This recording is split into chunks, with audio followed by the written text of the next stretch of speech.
Hello friends, मैं हूं आपकी सुषमा पंडित। आप सभी को सादर प्रणाम करती हूं और वेलकम करती हूं अपने यूट्यूब चैनल पर। तो दोस्तों, आज मैं आप सबके लिए बहुत ही सुंदर चुटकुला नाच गीत लेके आई हूं। आप लोग वीडियो फुल देखिए और गीत का आनंद लीजिए। गीत कैसा लगा ये कमेंट करके ज़रूर बताइएगा। पलंगे पर लचे के मोर करी हैया, पलंगे पर लचे के मोर करी हैया, मोर करी हैया हो मोर करी हैया, मोर करी हैया हो मोर करी हैया, पलंगे पर लचे के मोर करी हैया, पलंगे पर लचे के मोर करी हैया।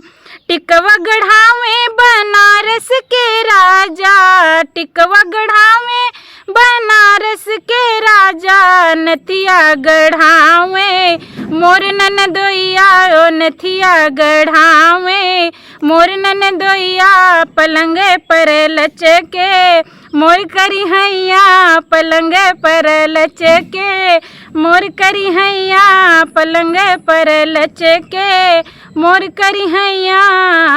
झुमका गढ़ावे बनारस के राजा, झुमका गढ़ावे बनारस के राजा, हरवा गढ़ावे मोर ननदोइया, ओ हरवा गढ़ावे मोर ननदोइया, पलंगे पर लचके मोर करी हैया, पलंगे पर लचके मोर करी हैया, पलंगे पर लचके मोर करी हैया।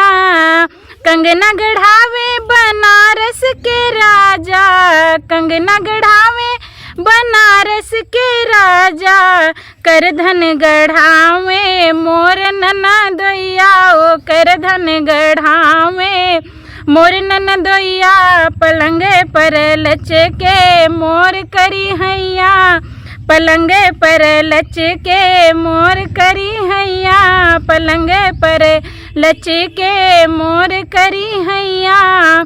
पायल गढ़ावे बनारस के राजा, पायल गढ़ावे बनारस के राजा, ओ बिछुआ गढ़ावे मोर ननदोइया, ओ बिछुआ गढ़ावे मोर ननदोइया, पलंगे पर लचके मोर करी हैया, पलंगे पर लचके मोर करी हैया, मोर करी हैया हो मोर करी हैया, मोर करी हैया हो मोर करी हैया, पलंगे पर लचके मोर करी हैया, पलंगे पर लचके मोर करी हैया।